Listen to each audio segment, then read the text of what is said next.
नमस्कार दोस्तों, आप सभी लोगों का हमारे YouTube channel the youth influencers में बहुत बहुत स्वागत है। दोस्तों, आज इस वीडियो में हम हमारे पड़ोसी देश में हुए तख्ता पलट के बारे में बात करेंगे।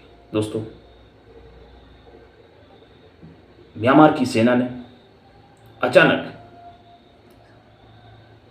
जीती हुई पार्टी के शपथ लेने से पहले अचानक शीर्ष नेताओं को हिरासत में ले लिया और देश में अचानक आपातकाल लागू कर दिया।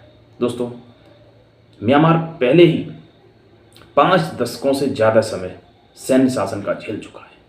यहाँ की जनता पूरी तरह से त्रस्त हो चुकी है, क्योंकि सैन्य शासन में विकास संभव नहीं है। सेना का मुख्य काम शांति व्यवस्था को बनाए रखना होता है, और जिस प्रकार से सरकारें काम करती हैं, जिस प्रकार से ब्यूरोक्रेसी काम करती है, वो एक सैन्य शासन में संभव नहीं हो पाता है। इसलिए आज म्यांमार की स्थिति बहुत ही दयनीय है। दोस्तों, इस तख्ता पलट की दुनिया के विभिन्न देशों तथा संगठनों ने कड़े शब्दों में निंदा की है तथा हिरासत में लिए गए लोगों को तत्काल प्रभाव से रिहा करने की भी मांग की है। दोस्तों, अगर आप हमारे चैनल पर नए हैं तो प्लीज़ चैनल को जरूर सब्सक्राइब करें, क्योंकि इस प्रकार के इंफॉर्मेटिव वीडियोस हम हर संडे को लेके आते हैं। तो please must subscribe our YouTube channel. दोस्तों, अब बात करते हैं कि सैन्य शासन में सेना का हिंसक रूप किस प्रकार से होता है, वो हम आपको इस वीडियो के माध्यम से दिखाएंगे। दोस्तों, जैसे ही शीर्ष नेताओं को हिरासत में लिया जाता है और सेना तख्ता पलट करती है, उसके बाद ही सभी कम्युनिकेशन सेवाएं, फ़ोन सेवाएं, इंटरनेट सेवाएं बंद कर दी जाती हैं और लोगों को घरों के अंदर रहने के लिए बोला जाता है। उसके बाद जब लोग बाहर निकलते हैं तो उनको गोलियों से भूना जाता है, और अब तक इस कड़ी में 235 से ज़्यादा लोगों की जान जा चुकी है तथा हजारों की संख्या में लोगों को अरेस्ट किया गया है। उन पर देशद्रोह के मुकदमे लगाए गए हैं और लोगों को तरह तरह की यातनाएं दी गई। इससे लाखों करोड़ों की संख्या में लोग प्रभावित हैं। दोस्तों, आप महसूस कर सकते हैं, इस वीडियो के माध्यम से देखिए कि सेना की किस प्रकार से बर्बरता इमरजेंसी के समय में होती है।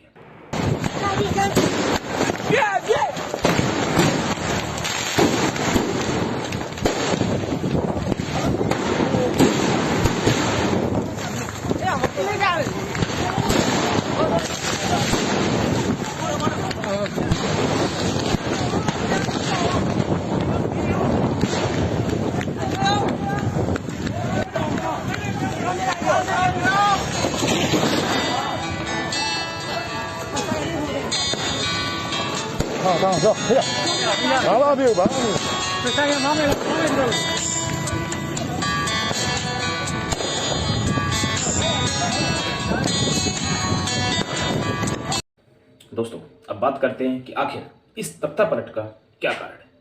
तो सबसे पहला कारण है संविधान। दोस्तों, जब 50 दशकों तक म्यांमार में सेना ने शासन किया, तो उस वक्त वर्ष 2008 में सेना ने नया संविधान बनाया, जिसमें 25% सीट्स कैबिनेट मिनिस्ट्री में एंड संसद में रिजर्व कर दी।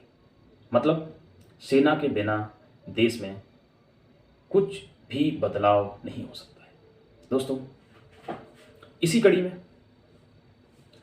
लोकतंत्र तथा नागरिक कीमत पर सत्ता अपने हाथ में लेने का प्रावधान भी सेना वर्ष 2008 में ही कर चुकी थी। इसी का फायदा लेते हुए सेना ने तख्ता पलट किया और एक कंप्लीट चुनी हुई सरकार, जो कि शपथ लेने से सिर्फ एक कदम दूर थी, उसको अरेस्ट करते हुए, उन शीर्ष नेताओं को अरेस्ट करते हुए और सत्ता अपने हाथ में ले ली। दोस्तों, दूसरा कारण, जिस देशों में सैन्य शक्तियां नागरिक शक्तियों से ऊपर होती हैं, वहां इस प्रकार से तख्ता पलट आम बात है, और म्यांमार में ये अपने में एक इतिहास रहा है। जैसा कि मैं पहले ही बता चुका हूं कि म्यांमार 50 वर्षों से ज़्यादा सैन्य शासन देख चुका है। दोस्तों, इसका दूसरा कारण ये भी हो सकता है, कुछ एक्सपर्ट्स मानते हैं कि वहाँ सेना के जनरल मीन आउंग हेलेंग, जो वर्ष 2011 से सशस्त्र बलों के कमांडर हैं, वो अगले कुछ समय में सेवानिवृत्त हो रहे हैं। तो वो भी एक पॉलिटिकल फायदे के लिए भी इस प्रकार की स्टेप ले सकते हैं। दोस्तों, तीसरा कारण, आंग सान सूची की पार्टी का संसदीय चुनाव में अच्छा प्रदर्शन। दोस्तों, आंग सान सूची की पार्टी ने 476 सीटों में से 376 सीटों पर जीत हासिल की थी। दोस्तों, इससे वहाँ की सेना, जिसका कि सरकार में सीधा हस्तक्षेप होता है, पूरी तरह से डरी हुई थी। और सूची ने अपने चुनाव के दौरान भी ये कहा था कि अगर वो सरकार में आती हैं तो सरकार में सेना के रिजर्वेशन को, जो कि 25% है, उसको भी कम करने का काम करेगी। दोस्तों, इस वजह से भी वहाँ पर सेना के द्वारा तख्तापलट होने की संभावनाएं बनती हैं। दोस्तों, अब बात करते हैं कि यहाँ वर्तमान स्थिति क्या है।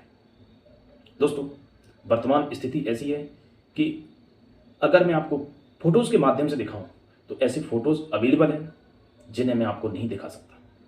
सेना इतनी बुरी तरह से लोगों के ऊपर बर्बरता कर रही है जो कि दिखाने योग्य नहीं है। जैसा कि मैंने आपको अभी पहले वीडियो में दिखाया, अगर आप गहराई से सोचें तो आप वहाँ की स्थिति को बहुत अच्छे से समझ सकते हैं। दोस्तों, ये हालत हो चुकी है कि वहाँ के आम नागरिक और जहाँ तक कि पुलिस के लोग हमारे म्यांमार से लगे हुए राज्य मिजोरम में भागकर शरण ले रहे हैं। मिजोरम के सीएम ने हमारे प्रधानमंत्री जी को भी इस संदर्भ में 18 मार्च को एक पत्र लिखा, जिसमें इसकी विस्तृत रूप से जानकारी दी गई है। दोस्तों, वहाँ के लोग इतने डरे हुए हैं, जहाँ तक कि पुलिस वाले भी बहुत डरे हुए हैं और भारत में आकर शरण ले रहे हैं। दोस्तों, इस स्थिति में हमें एक चीज़ समझने की ज़रूरत है कि इसका भारत पर क्या प्रभाव पड़ेगा। पड़ोसी देश होने के नाते इस स्थिति का असर दोनों देशों के संबंधों पर तथा बॉर्डर एरिया में शांति व्यवस्था भंग होने में भी हो सकता है। दोस्तों, म्यांमार की सेना का चीन की सेना के साथ अच्छे संबंध है और चीन की सेना के साथ भारतीय सेना का लद्दाख से लेकर अरुणाचल तक आमने सामने ही रही है और पिछले कुछ समय में सेना के बीच संबंध बहुत खराब रहे हैं। सेनाएं हमेशा आमने सामने रही हैं और जब म्यांमार की सेना के अच्छे संबंध हैं और भारत में घुसपैठिए उग्रवादी भी म्यांमार से लगातार भारत में घुसते रहे और जहां पर इसकी शंका, इसके संबंध हमेशा ही चीन से जुड़े रहे हैं, इस स्थिति में भारत में शांति व्यवस्था के लिए यह एक बड़ा खतरा है और हम सभी देशवासियों को इसमें यथासंभव योगदान देना चाहिए। दोस्तों, अब बात करते हैं कि हमारे पड़ोसी देश में हुए तख्तापलट से हमें क्या सीखना चाहिए, हम भारतवासियों को इससे क्या सबक लेना चाहिए। दोस्तों, हम सब लोगों को एक चीज़ का विशेष ध्यान रखना चाहिए कि हमें किसी का भी आंख बंद करके सपोर्ट नहीं करना चाहिए। दोस्तों, हमें हमेशा ही सरकारों को रिस्पॉन्सिबल बनाना चाहिए और सरकारों से सवाल करने चाहिए और एक स्वस्थ लोकतंत्र की संकल्पना के साथ हमें वोट करना चाहिए और जितना संभव हो सके हमें अपने देश के लोकतंत्र को मजबूत बनाने में हमेशा योगदान देना चाहिए। कभी भी हमें जात, धर्म, कम्युनिटी के आधार पर वोट नहीं करना चाहिए। अगर हम ऐसा करेंगे तो हमारा लोकतंत्र स्वस्थ रहेगा और जिस प्रकार की स्थितियां हमारे पड़ोसी देश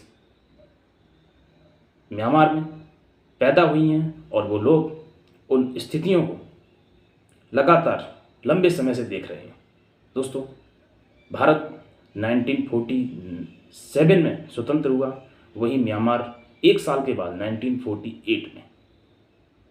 लेकिन भारत में लोकतंत्र की स्थिति और म्यांमार में लोकतंत्र की स्थिति में ज़मीन आसमान का अंतर है। इसलिए हमें शपथ लेनी चाहिए कि हम अपने लोकतंत्र को स्वस्थ रखेंगे और इस प्रकार की कोई भी चीज़ भारत में न हो।